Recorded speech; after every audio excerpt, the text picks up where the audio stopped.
Assalamualaikum warahmatullahi wabarakatuh.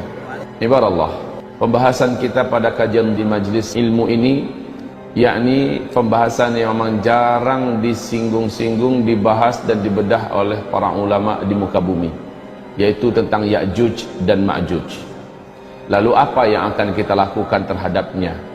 Atau apa cara kita untuk menyikapi interaksi yang berbahaya bersama mereka? Dan perlu diketahui, hari ini dengan penuh keyakinan saya sampaikan, Ya'juj Ma'juj akan sampai ke Indonesia. Karena Allah Subhanahu wa taala dan Rasulnya menyebutkan satu bumi ini dibungkus oleh mereka. Baik, mari kita ulang.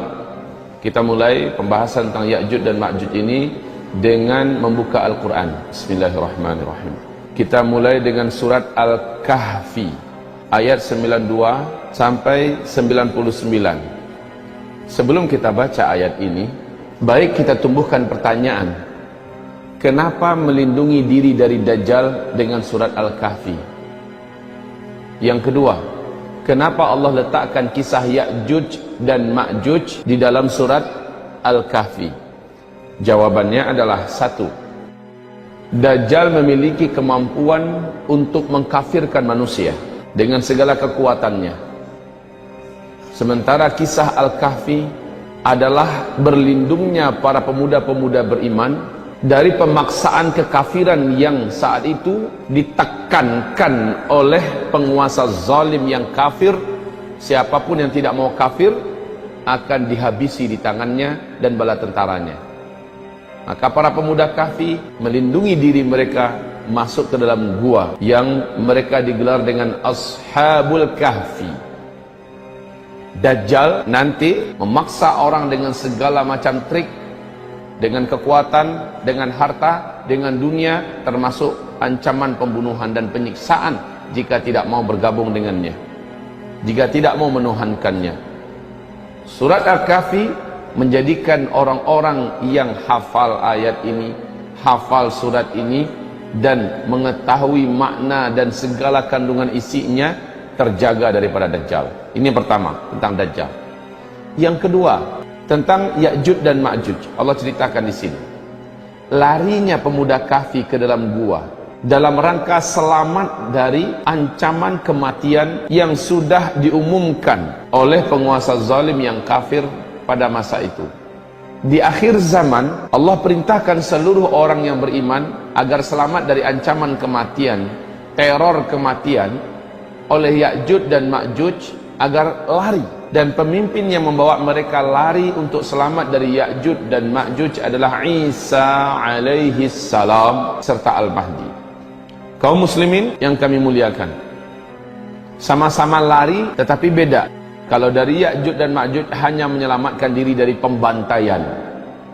Sementara kalau dari Dajjal, pembantaian itu bab terakhir, pemurtadan dan pengkafiran. Kira-kira enak yang mana? Nggak enak dua-duanya.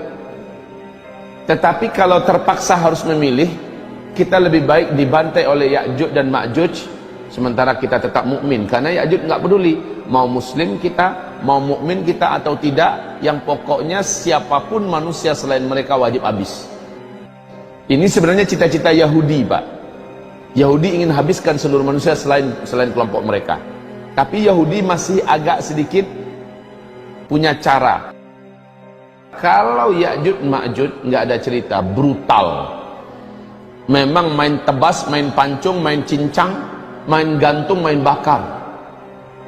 Tidak ada satupun peluang untuk hidup seluruh manusia di bumi ini selain ras mereka. Bahwa hakikat Ya'juj dan Ma'juj ini benar-benar ada. Bagaimana Allah menceritakan mereka, kita perhatikan dan kita simak. A'udzu billahi minasyaitonir rajim. Ayat 92.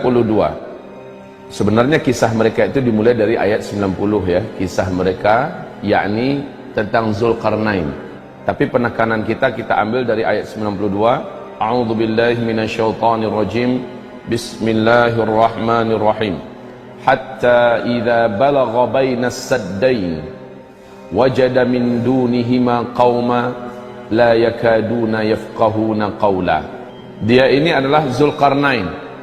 sang panglima tempur, raja penakluk yang tak terkalahkan, penguasa timur dan barat yang disebut dengan Dzulqarnain. Allah menyebut namanya Dzulqarnain. Dzulqarnain ini adalah gelar, bukan nama aslinya. Maksudnya kaum ini betul-betul nggak ngerti bahasa orang lain selain bahasa mereka. Dan kaum ini dalam sejarah adalah kaum yang benar-benar pribumi, pedalaman, bahkan mereka tidak punya pakaian. Dan mereka hidup super primitif. Mereka tidak bergaul dengan manusia yang hidup pada zaman mereka, kecuali hanya mereka saja. Oleh karena itu mereka tidak ngerti bahasa yang lain. Dzulqarnain sampai ke sana. Pada intinya ada 1-2 di antara mereka yang dapat diajak berkomunikasi. Keluhan mereka, jadi bukan yang ini yang Ya'juj Ma'juj, bukan. Tapi mereka adalah yang mengeluh dari karena seringnya Ya'juj Ma'juj atau kabilah Ya'juj dan Ma'juj menyerang mereka. Lalu mereka minta kepada Dzulqarnain, jadikan kami dengan mereka itu ada pembatas yang menjadikan mereka nggak bisa menyerang kami. Apapun keinginan dari perbendaharaan dunia, duit, emas, apa segala macamnya, kami akan siapkan. Walaupun suku ini suku primitif, tapi mereka memiliki perbendaharaan bumi, kekayaan emas segala macamnya. Dzulqarnain menolak. Yang Allah berikan kepada saya lebih baik dengan apa yang ada di tangan kalian. Dzulqarnain dengan gagah mengatakan, sorry, tidak tertarik dengan tawaran kalian. Tapi karena bangsa atau kabilah Ya'juj Ma'juj itu betul-betul real, memang terkenal kebiadaban dan kebrutalan buasnya mereka, siap, kami akan bantu kalian. Syaratnya kalian bantu kami. Kumpulkan semua besi yang ada di bumi ini, yang bisa kalian kumpulkan. Kumpulkan semuanya. Kemudian Dzulqarnain mulai membuat cetakan untuk di mana dia akan ngecor dengan besi. Subhanallah. Orang ngecor dengan semen, ini ngecor dengan besi. Nggak tanggung-tanggung antara 2 gunung. Gunung ini sama tingginya. Jadi dari puncak gunung ini ke puncak gunung ini, di sini dibuat cetakan. Di sana nanti akan dicor dari atas. Apa teknologi yang digunakan Dzulqarnain? Makanya jangan dikatakan teknologi kita ini udah puncak, Pak. Zaman dulu teknologinya Allah menyebutkan dalam Al-Quran yang belum pernah kemampuan mereka sampai oleh kamu sampai hari kiamat. Jangan katakan bahwa kita sudah ada di puncak teknologi sekarang. Allah telah pernah menaikkan manusia di puncak teknologi, Allah hancurkan. Allah naikkan ke puncak teknologi, Allah hancurkan. Dan Allah berkata teknologi yang ada pada mereka lebih baik daripada yang ada pada kita. Ya'juj dan Ma'juj ini sekali lagi nggak peduli. Ketemu binatang, binatang mereka tangkap. Dan binatang itu mereka jadikan makanan mereka. Ketemu manusia, mau kecil, mau tua, wanita, laki-laki, pasti mereka cincang, mereka bantai. Dan kejahatan Ya'juj dan Ma'juj ini saking terkenalnya, sampai-sampai tidak ada satupun manusia yang sanggup melawan dan mengalahkan mereka saat itu. Dan ternyata ketika mereka lepas, Allah juga menyebutkan tidak ada satupun kekuatan di bumi yang sanggup menghadapi Ya'juj dan Ma'juj. Bahkan kekasih Allah Isa alaihissalam sekalipun tidak berkutik di hadapan Ya'juj dan Ma'juj. Al-Mahdi dengan bala tentaranya tidak sanggup berhadapan dengan Ya'juj dan Ma'juj. Hebat Ya'juj Ma'juj ini. Saya sampai sekarang belum mampu membayangkan seperti apa Dzulqarnain bekerja dengan bala tentaranya dan sekaligus dibantu oleh penduduk lokal yang berbumi yang ada. Luar biasa, Pak. Dibuat cetakan yang akan menjadi dinding yang dicor nanti dengan besi. Ketinggian dinding itu nggak tanggung-tanggung, setinggi gunung di antara 2 puncak gunung. Dan ternyata sekarang ditemukan lokasinya itu adalah di antara Azerbaijan dengan Armenia.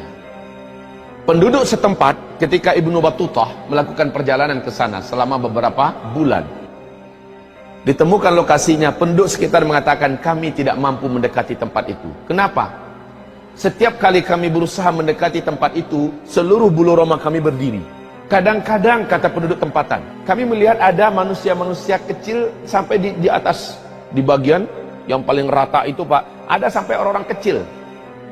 Orang-orang kecilnya, orang KTKT itu orang Asia lah. Yang pendek-pendek dibandingkan orang Eropa, orang Barat tinggi-tinggi. Kecil-kecil muncul ke atas. Setiap kali mereka sampai ke atas, kami melihat ada angin kencang menghantam, lalu mereka terjatuh kembali ke dalam. Setiap kali ada yang sampai ke atas, ada angin yang yang menghantam mereka kembali terjatuh ke dalam. Ini kata penduduk setempat. Kemudian Ibnu Battutah memberanikan diri dengan orang-orang yang dibawanya, ekspedisi yang dibawanya, beranikan diri mendekat, didamping oleh beberapa penduduk yang pemberani. Lalu mereka dah mampu mendengarkan dari balik tembok besi itu ada suara yang riuh di dalam, suara ribut macam kerja keras, tang teng tong, papu papu, bekerja dengan suara-suara yang banyak. Subhanallah, uniknya tempat ini tidak mampu disenter oleh satelit yang ada. Inilah bentuk bungkus gaib yang Allah jadikan. Fisiknya ada, kekuatan gaibnya juga ada. Kekuatan ini tidak mampu ditembus oleh satelit dan teknologi manusia.